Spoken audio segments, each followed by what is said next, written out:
బాధ్యత గల వ్యక్తులు, రెండు తెలుగు రాష్ట్రాల ప్రజలు అవ్వచ్చు, ప్రపంచంలో ఉన్న తెలుగు ప్రజలందరూ కూడా చెప్తాను, తల్లిదండ్రులుగా మన బాధ్యత పిల్లల్ని బాగా చూసుకోవటం, పెంచటం, చదివించటం, ఆ తర్వాత వారికి చక్కగా ఘనంగా పెళ్లి చేయటం అనేది మన సాంప్రదాయం.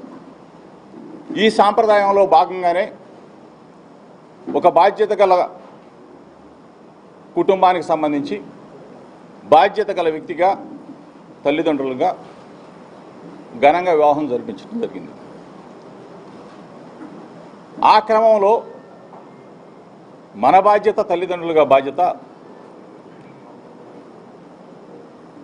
కుమారుడికి పెళ్లి చేస్తే చక్కగా ఉంటాడు, అందరం బాగుంటాం అని అందరూ కూడా, అన్ని కుటుంబాలు కూడా భావించేది.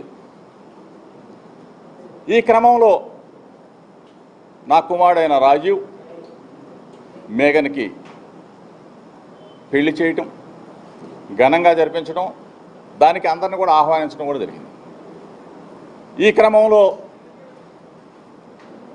వాళ్ళిద్దరి మధ్య వ్యక్తిగత విభేదాలు అవ్వచ్చు, పొరపక్షాలు అవ్వచ్చు, లేకపోతే చిన్న చిన్న భేదాభిప్రాయాలు అవ్వచ్చు. ఇది దురదృష్టకరమైన సంఘటన. ఏ తల్లిదండ్రులైనా ఏం కోరుకుంటారు? ఈ రోజు వరకైనా సరే, ఎప్పటి వరకైనా సరే కలిసి ఉండాలనే కోరుకుంటారు తప్ప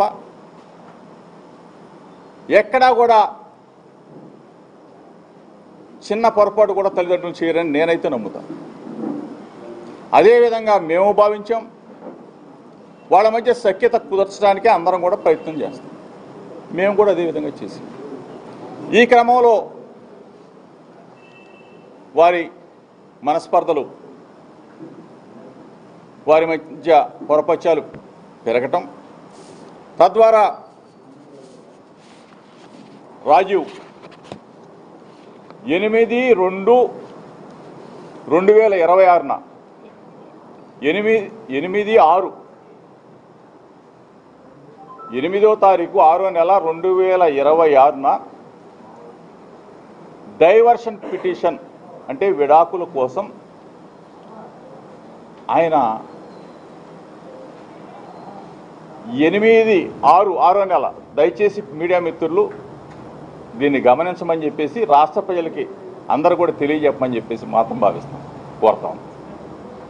6వ నెల 8వ తారీఖున డైవర్షన్ పిటిషన్ రాజీవ్ ఫైల్ చేయడం జరిగింది. దీనికి సంబంధించి ఇది ఈ దరిమిల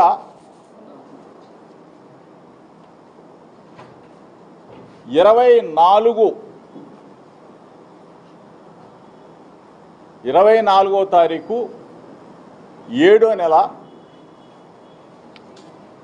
2026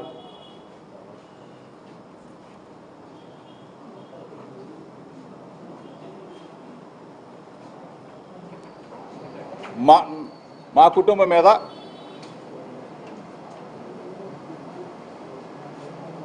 మేఘన కంప్లైంట్ ఇవ్వడం జరిగింది.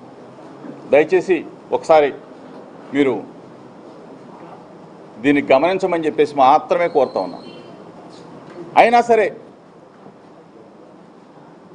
రాజీవ్ నా కుమారుడు, మేఘన నా కూతురుతో సమానం. ఎందుకంటే ఉన్నది కొన్ని రోజులైనా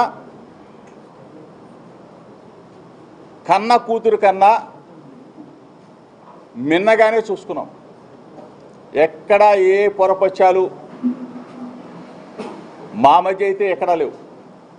రాజీవ్ మేఘన మధ్య ఉన్న విభేదాలు అవ్వచ్చు, పొరపక్షాలు అవ్వచ్చు, మాట తేడా అవ్వచ్చు, వాళ్ళ మధ్య ఉంటే ఉండవచ్చు. మేము మా కుటుంబం చక్కగా గౌరవించడం, చక్కగా సొంత కూతురులాగా నేను కానీ నా భార్య చూసుకున్నాం. ఈ పరిస్థితుల్లో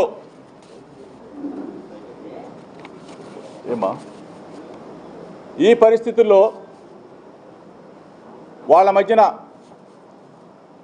విభేదాలకి ఆ తర్వాత రాజీవ్ డైవర్షన్ పిటిషన్ ఇవ్వటం, ఆ తర్వాత మా మీద కంప్లైంట్ ఇవ్వటం కూడా జరిగింది. అంటే యావత్ కుటుంబం మొత్తం కూడా 11 మంది మీద ఎఫ్ఐఆర్ నమోదు చేయడం కూడా జరిగింది. దీనికి సంబంధించి పచ్చని కుటుంబం, మంచి కుటుంబం, ఒక పొరపచ్చం. ఈ క్రమంలో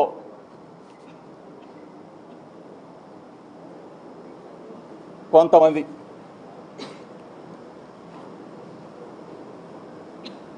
ఆ కంప్లైంట్ దరిమేలా ఈరోజు నెల రోజులు అవుతా ఉంది. యాంటిసిపేట్ బెయిల్ తీసుకున్నాం. కొన్ని కోర్టు పరిధి దాటి మాట్లాడటం భావ్యం కాదు. కాబట్టి దయచేసి మీడియా మిత్రులకు చెప్తా ఉన్నా, నెల రోజులుగా